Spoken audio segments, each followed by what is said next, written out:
So it's time for another end of the year analysis video where we discuss the ways in which the year has treated us, if it's better than last year or not. And it's really funny because I remember last year people were saying, I can't wait for 2020 to be over uh, because they believed that the year was really bad and they were hoping that the following year would be better. And it's only ironic now because I could make a good case, or at least a compelling argument, that this year has been worse than last year in probably every conceivable way. And if there's anything that's not worse, it's not good. So it's as bad as it was before. Um, but let's start off with the romance stuff, right? Because that's what everybody's so intrigued by and interested in. Um, I really have since 2017 largely stuck to my position that talking to chicks is a waste of time, um, because a lot of times they'll talk to a man for weeks or months, and then they'll do all these little signs and whatever, and then it goes nowhere, or they backflip, backpedal, just stuff that we've had countless examples of on here. But in May of this year, when I had the woman who asked me on a date, there was that tiny brief idea in my head that, oh my god, this might be different, solely because, and I swear I've never had this happen before, I have never had a single woman ask me on a date before, which was the impetus to believe that this might be different from how it had been previously. Um, but it's even more comedic in hindsight when you consider that this person asks you on a date, they give you their number without you asking for it, their picture without you asking for it, just for them to put up a whole bunch of weird nebulous stuff of, oh, you must meet my parents first, and I want to get to know you first before going on a date, which is the whole point of going on a date, to get to know somebody. Just for them to backtrack and completely waste my time for, what was that, 2 3 weeks. So that's probably the most obnoxious of the romance stuff from this year, outside of the one from October, or excuse me, that was late September, with where I had the woman I recorded who said the explicit stuff in the call. And that was only significant because I don't usually have chicks speak to me in that manner. Um, and you would think that someone wouldn't talk that way if unless they were interested in someone. I'm not a psychopath, so I'm not going to speak to a woman I'm interested in that way, and then like a woman I'm not interested in that way, and not follow up on. It's weird stuff with chicks, right? So that's pretty much exactly as it's always been, with just two really extreme examples of ridiculousness. Now, if you go over to the employment situation, we talked about being hired by a place where you tell them you're not experienced with this stuff. They know this off your resume alone. And, your first day of doing this stuff, they threaten to get rid of you, right? Um, and just, I've already did a stream talking about how insane that was, and, how the, I guess, biggest impact of that was just how, even while being employed, I just had this gut feeling, there was going to be, like, it's too good to be true, right? There's going to be some kind of ridiculous. When you believe, when you start working somewhere, or when you just do anything, right, that you're giving it your all, like you are trying as hard as you can.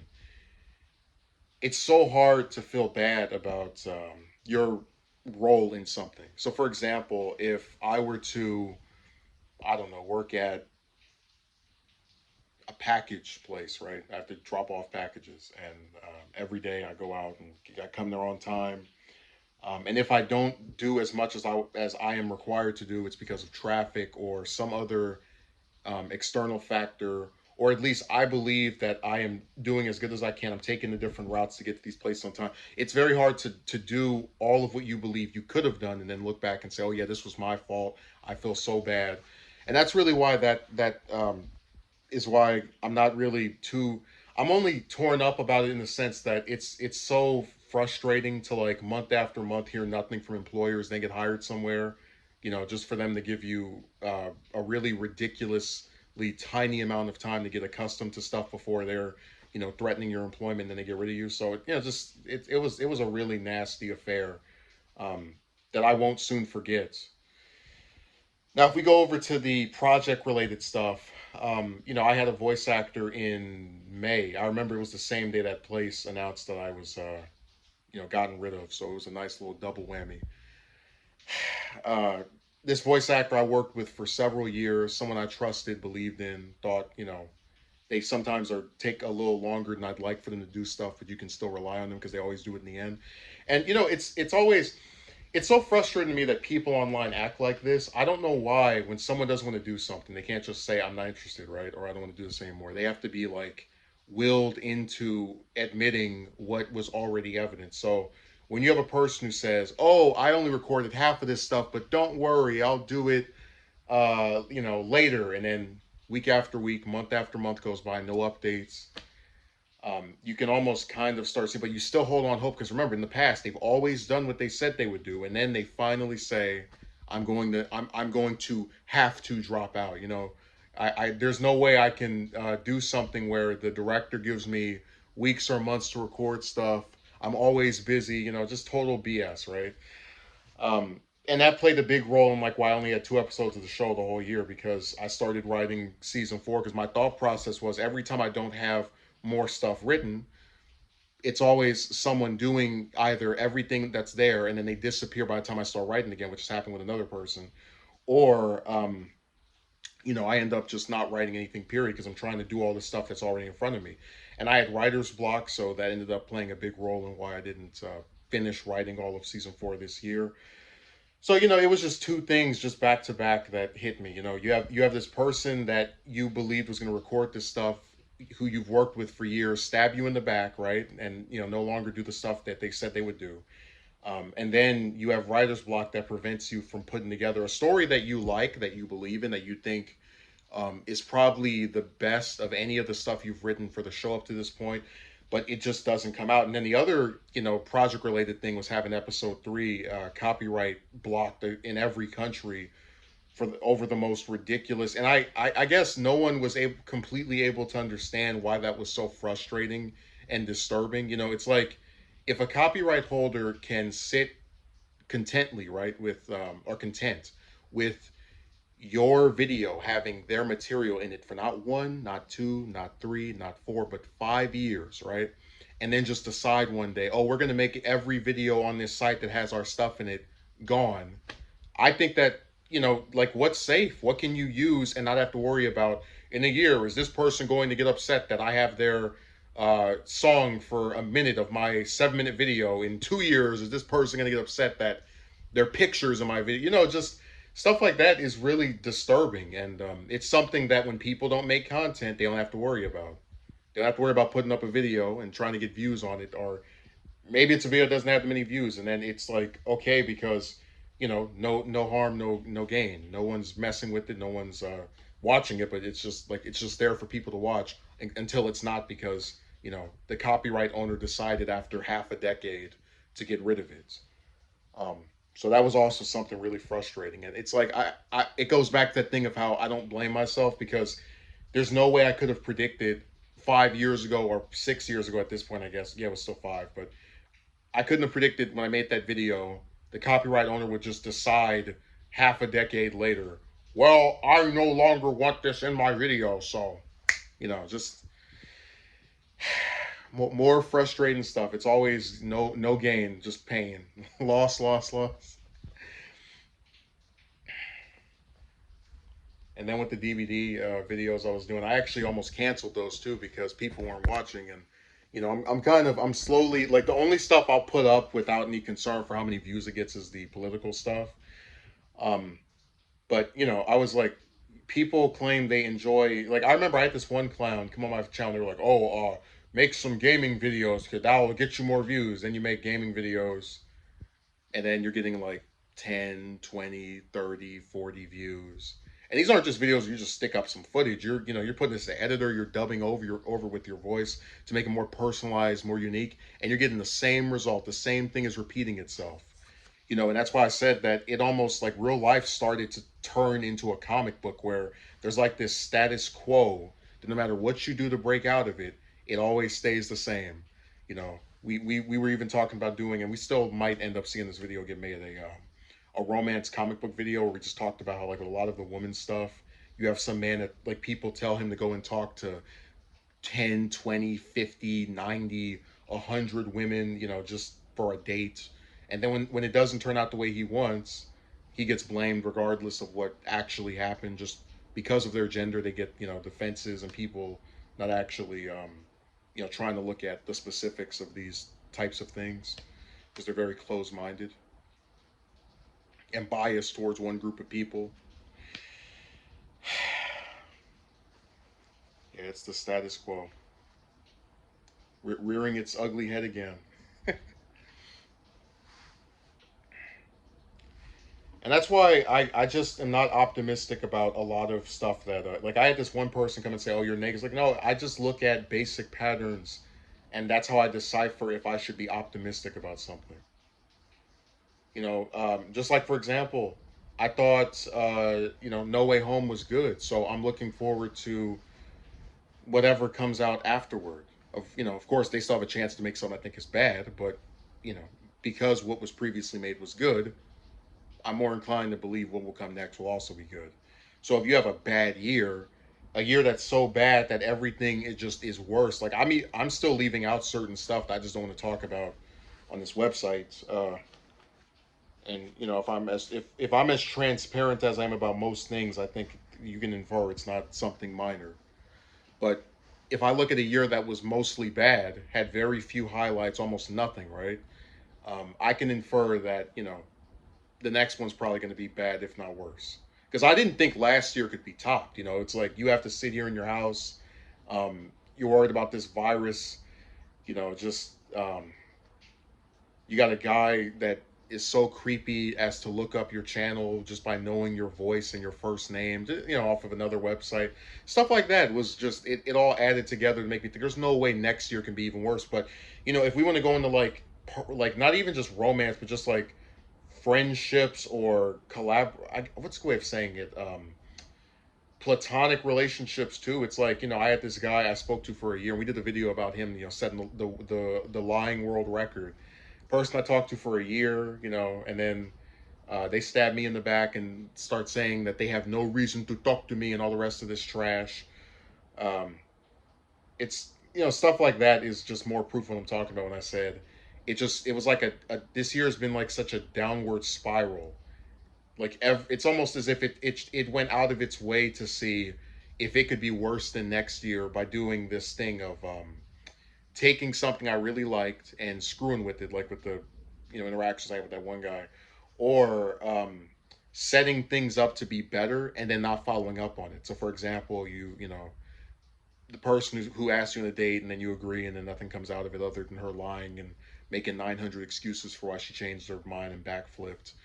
Um, then getting hired by somewhere after months and months of just searching and searching and trying to get employed somewhere, and just to have the person tell you on your first day that they're thinking of firing you, and then ultimately doing just all of it is just trash. you know and it's so irritating when you and if we want to go into YouTube too, we could talk about trying to make a show where you draw, write, and edit it, and all people have to do is voice stuff, and they make that take longer than actually making the damn video. With their 900 excuses, no matter how much time you give them, they quit.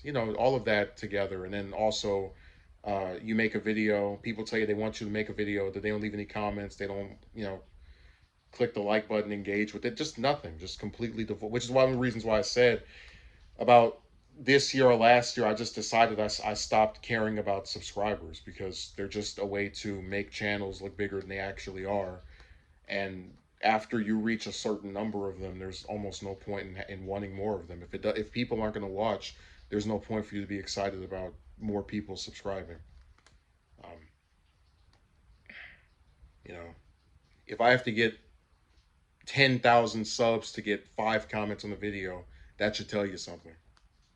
And people can say, "Oh, it's the algorithm, it's the YouTube porn ally," but just it's people not caring, not wanting to actually engage with someone's stuff.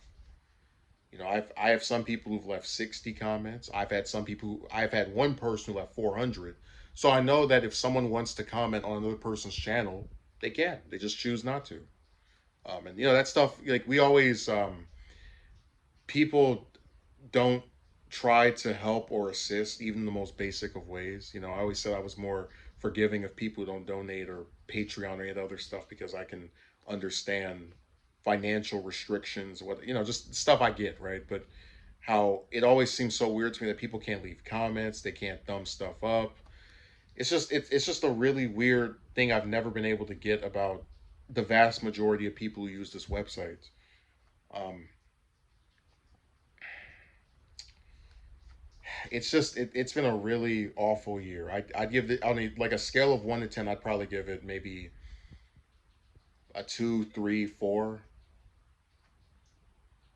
Like I would say that my favorite part of the year, I guess, that I'm healthy, I suppose. But even that, it's like that's a bare minimum. That's something that a lot of people are. And I don't know. I feel like if you keep denying someone something they want, right? And you put up like you make it worse by putting up the false ID. I'll give you an example. I have people on Piscord who will say, if I ask me, you want to watch something with me? Maybe at some point, possibly. And I always hate it when they do this because one, they have no intention of actually doing this with you, and you know this when you speak to them for weeks or months and it goes nowhere. But two, just if you're not interested in doing something with someone, especially a person on a computer, just say no. Just say I don't want to do this with you. I'm not interested. I have lost count of how many people will say they want to watch a movie, they want to see a show, and they never do it. And it's like these people aren't busy to where they couldn't do this with you realistically because a lot of them I see online from must be 8 in the morning to 8 at night. So, they just don't care. Which again, they're not under any obligation to I had this one clown, she doesn't have to be locked into anything with you.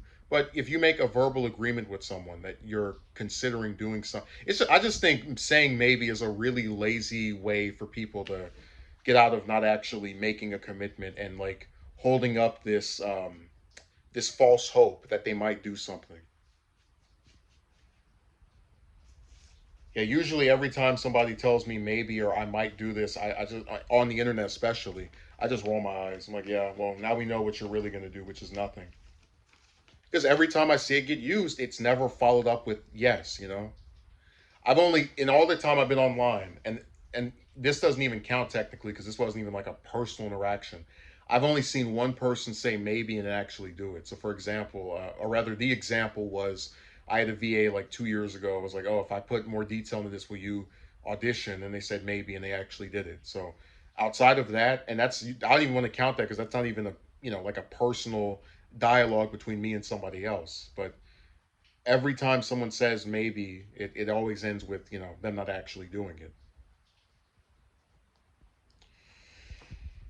I know it's just been a very disappointing year, career wise, I guess relationship wise, um, just in every conceivable way, and it's really been characterized by people saying they'll do something and then not doing it. Like the false hope just has been a constant factor in this year by itself, which is why I brought up the examples earlier.